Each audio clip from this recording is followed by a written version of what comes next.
আচ্ছা, তোমাদের জীবনে যে বা যারা কষ্ট দিয়েছে বা না যাদের দ্বারা তোমাদের কষ্ট লাগা তৈরি হয়েছে, তাদের তুমি কীভাবে হ্যান্ডেল করেছো আমাকে জানিও তো।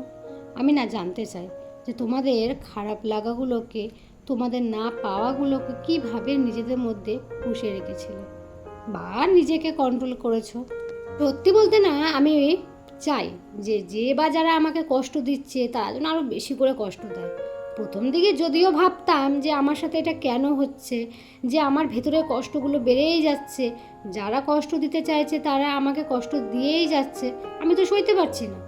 পরে যেন আমার একটি বন্ধু না আমাকে বলেছিল যে যে বা যারা কষ্ট দিচ্ছে না তোকে, তুই সেই কষ্টগুলোকে যদি নিজের জীবনে অস্ত্র করতে পারিস, নিজের জীবনে ব্যবহার করতে পারিস, দেখবি তুই সেই 5 জনের থেকে না অনেকটা আগিয়ে যাবি। আর যারা তোকে কষ্ট দিচ্ছে তারা দেখবি তোর থেকে অনেকটা পিছিয়ে গেছে। প্রথম প্রথম যেন তো আমার খুব কষ্ট হয়েছিল এই অনুভূতিটা তৈরি করতে, কিন্তু পরে কিন্তু আমি সফল হয়েছি। আমি এখন সত্যি চাই যে আমার জীবনে যে বা যারা আমাকে কষ্ট দিয়েছে বা দিচ্ছে, আমি চাই তারা আরও বেশি করে কষ্ট দিক। তাদের দেওয়া কষ্টগুলো আমার জীবনে অস্ত্রের মতন ব্যবহার করব।